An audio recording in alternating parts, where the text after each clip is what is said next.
Hi hello வணக்கம் and welcome. This is master mind. இந்த வீடியோவில் பிக் பாஸ்ல இருக்கிற கண்டஸ்டன்ஸ்லேயே ஆரியானாவுக்கு ஏன் ஆர்மி இருக்கு, ஏன் மக்களுக்கு ஆரியானாவை ரொம்ப பிடிச்சிருக்கு அப்படிங்கிறதுக்கான காரணத்தை பார்க்க போகிறோம். ஃபர்ஸ்ட் அதுக்கான ஒரு சின்ன சாம்பிளை பார்ப்போம். டைட்டில் வேணுமா இப்போ சொல்கிறேன், தகுதி எடுத்து ஜாலியாக எடுத்துகிட்டு போவேன், ஒன்றுமே பிரச்சனை கிடையாது. இந்த வீட்டில் யாரு கப்பு ஜெயிச்சா நான் ரொம்ப வருத்தப்படுவேன்னா ஆரி ஜெயிச்சா தான் வருத்தப்படுவேன். டைட்டில் வேணுமா இப்போ சொல்கிறேன், தகுதி எடுத்து ஜாலியாக எடுத்துகிட்டு போவேன், ஒன்றுமே பிரச்சனை கிடையாது.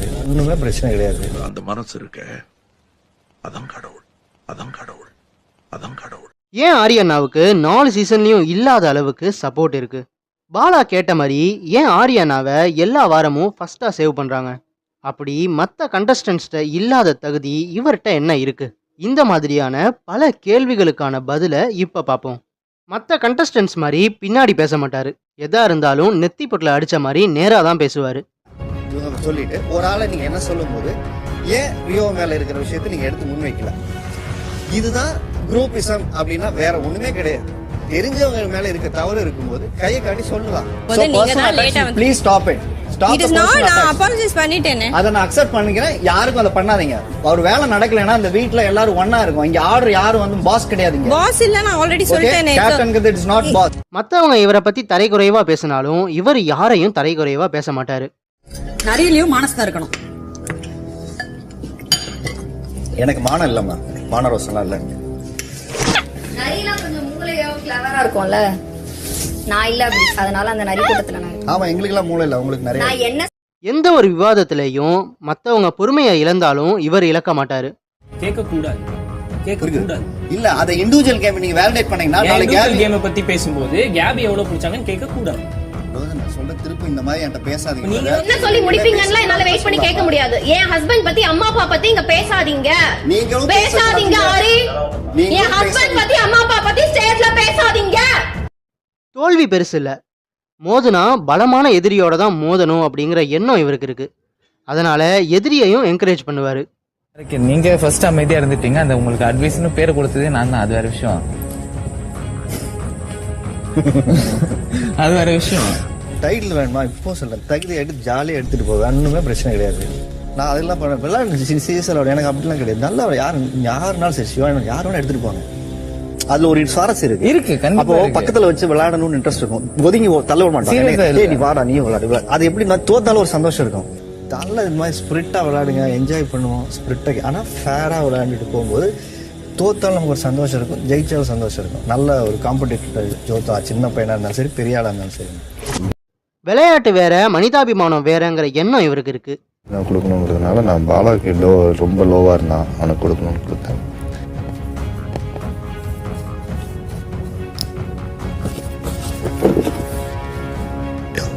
கண்ணுக்குட்டிக்கு உள்ள வச்சிருக்கேன்.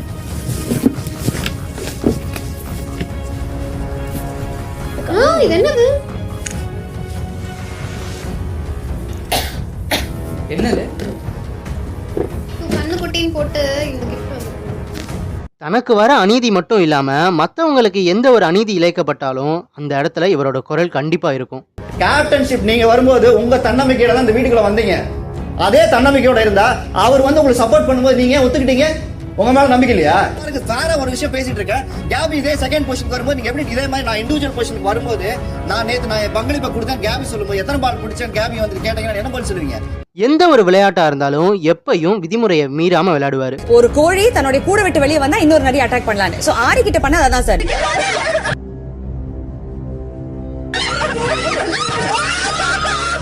விளையாட்டுல முழு ஈடுபாட்டை எப்பயுமே கொடுப்பாரு. நீங்க சுமக்க ஆரம்பிச்சு இப்ப 1 மணி நேரம் ஆகுது.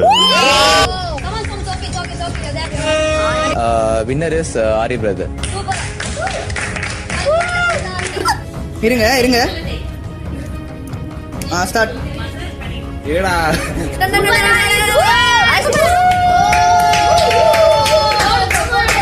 டீம் ஏ பாலா வந்து 1 minute 29 seconds. டீம் பி ஆரி ப்ரோ வந்து 2 minutes 41. தப்பே பண்ணலனாலும் தாராளமா மன்னிப்பு கேட்பாரு.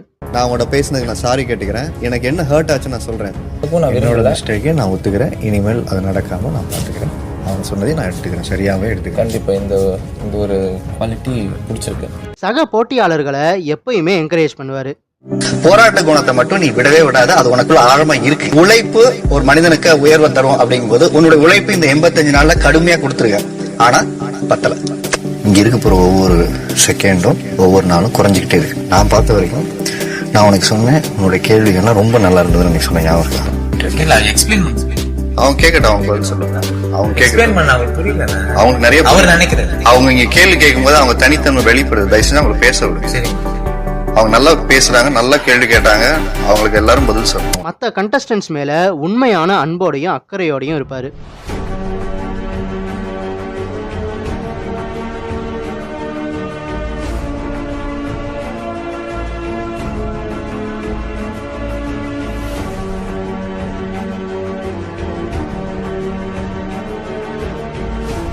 இவரை பத்தி எவிக்ட் ஆன கண்டஸ்டன்ஸ் சொல்ற கருத்து. ப்ரோ, நேர்மையின் சின்னம் அப்படின்னு டைட்டில் உங்களுக்கு தான் நான் கொடுப்பேன்.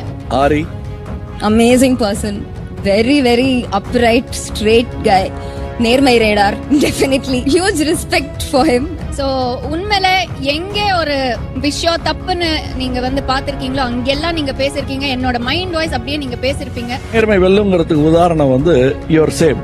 இதையும் தாண்டி வேற என்ன தகுதிங்க அவருக்கு வேணும்? இப்பயும் சில பேர் ஆரி எதுக்கு எடுத்தாலும் கேள்வி கேட்கிறாருன்னு சொல்லுவாங்க. அவங்களுக்கு ஒரு சின்ன குறும்படம். விவசாயிகளை காப்பாற்ற முதல்ல விவசாயம் காப்பாற்றப்பட வேண்டும். உங்க பிள்ளைகளுக்கு முதல்ல எப்படி படிச்சு சம்பாரிச்சு எப்படி வாழ்க்கையில ஜெயிக்கணும்னு சொல்லி கொடுக்காதீங்க. இந்த இயற்கையை வந்து பாதிக்காம எப்படி நீ வாழணுங்கிறத முதல்ல சொல்லி கொடுங்க. ஏன்னா இயற்கை தான் இறைவன். ஆங்கிலம் கற்பது தவறல்ல, உன் தாய்மொழி கற்காமல் இருப்பதுதான் இங்க தவறுன்னு சொல்றோம். தாய்மொழியில் கையெழுத்திடுவது அவமானம் அல்ல, அது உன் அடையாளம் என்பதை நாம் உணர்த்தும் விதமா நமக்கான உணவு தேவையை நாமே உற்பத்தி பண்ணிக்கிற ஒரு கலாச்சாரத்துக்கு ஒரு முயற்சிக்கு நாம் மாறணும். ஏனால் நாம் காலையிலேருந்து நான் சாப்பிட்ற ஒவ்வொரு உணவுலையுமே வந்து பார்த்தீங்கன்னா கலப்படம் இருக்குது, விஷத்தன்மை இருக்குது. இந்த மண்ணை சுரண்டி அள்ளி வாழ்கிறவன் வாழ்கிறான், மலையை சுரண்டி வாழ்கிறவன் வாழ்கிறான், வந்து கிரானைட்டை சுரண்டி வாழ்கிறான். அதே மாதிரி மண்ணை குடைஞ்சு போடுறவன் கூட வாழ்கிறான். ஆனால் இந்த மண்ணை நம்பி வாழ்கிற விவசாயி இந்த உலகத்தில் வாழ முடியலன்னு. ஆனால் ஷாக்கிங் நியூஸ் என்னென்னா, ஏஷியன் கண்ட்ரீஸில் கேன்சர் பேஷண்ட்ஸை இன்க்ரீஸ் பண்ணுறது தான் கேன்சர் ட்ரக்கை விற்கிற கம்பெனியோட டார்கெட். எவ்வளோ பேருக்கு சுத்தம் சுகாதாரம் இன்றைக்கி ரொம்ப முக்கியமாக இருக்குது. ஏன்னா டெங்கு வந்து பார்த்திங்கன்னா தமிழ்நாடு பூரா பரவிட்டு இருக்கு. நிறைய குழந்தைகள் இறந்துக்கிட்டு இருக்காங்க ஸோ இந்த டெங்குனால. ஸோ அந்த மக்கள் வாழும்போது எப்படியெல்லாம் வந்து சுத்தமாக இருந்தால் டெங்கு வராது அப்படிங்கிறதுக்காக இன்றைக்கி பெஸ்டிசைட்ஸ் கண்ட்ரோலை வந்து இங்கே கொண்டாந்து இங்கே அறிமுகப்படுத்தி பண்ணிக்கிட்டு இருக்காங்க. நடிகர்கள் அரசியல் வர்றதை பற்றி என்ன நினைக்கிறீங்க அப்படின்னு ஒரு கேள்வியை சொல்லிட்டு வந்தேன். தேவைக்காக இல்லாமல் சேவைக்காக யார் வந்தாலும்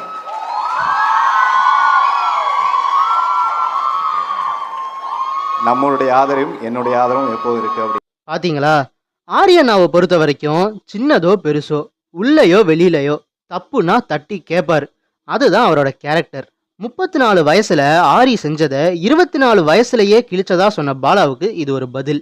இந்த மாதிரி பாலா பொது நலமா ஏதாவது ஒரு விஷயமாவது கிழிச்சிருக்காரான்னு பாலாவோட ஃபேன்ஸ் கமெண்ட்ஸ்ல மென்ஷன் பண்ணுங்க. ஆக்சுவலா ஆரி அண்ணா நார்மலான மனுஷனே இல்லைங்க, அவர் பெரிய மனுஷன். ஒவ்வொரு யங்ஸ்டர்ஸ்க்கும் ஒரு இன்ஸ்பிரேஷன். இப்படிப்பட்டவருக்கு அந்த பிக் பாஸ் டைட்டில் கிடைக்கலன்னா அது அந்த டைட்டிலுக்கு தான் அவமானம். ஆரியண்ணா ஆர்மி சப்போர்ட்டர்ஸ் எல்லாருக்கும் ஒன்று சொல்லிக்கிறேன், ஆரியண்ணாவோட நேர்மைக்கு என்னால் முடிஞ்சதை நான் பண்ணிட்டேன். இனி இந்த வீடியோவை ஷேர் பண்ணி ட்ரெண்ட் ஆக்கி ஆரியண்ணாவை பற்றி தெரியப்படுத்த வேண்டியது உங்களோட கடமை. ஸோ இதே மாதிரி தொடர்ந்து யூஸ்ஃபுல்லான தெரியாத விஷயங்களை பார்க்க நம்ம சேனலை சப்ஸ்கிரைப் பண்ணுங்கள். அப்படியே இந்த வீடியோவை மறக்காமல் லைக் பண்ணி ஃப்ரெண்ட்ஸோட ஷேர் பண்ணுங்கள். இதே மாதிரி இன்னொரு இன்ட்ரெஸ்டிங்கான வீடியோவோட உங்களை வந்து பார்க்குறேன். until then this is Master Mind.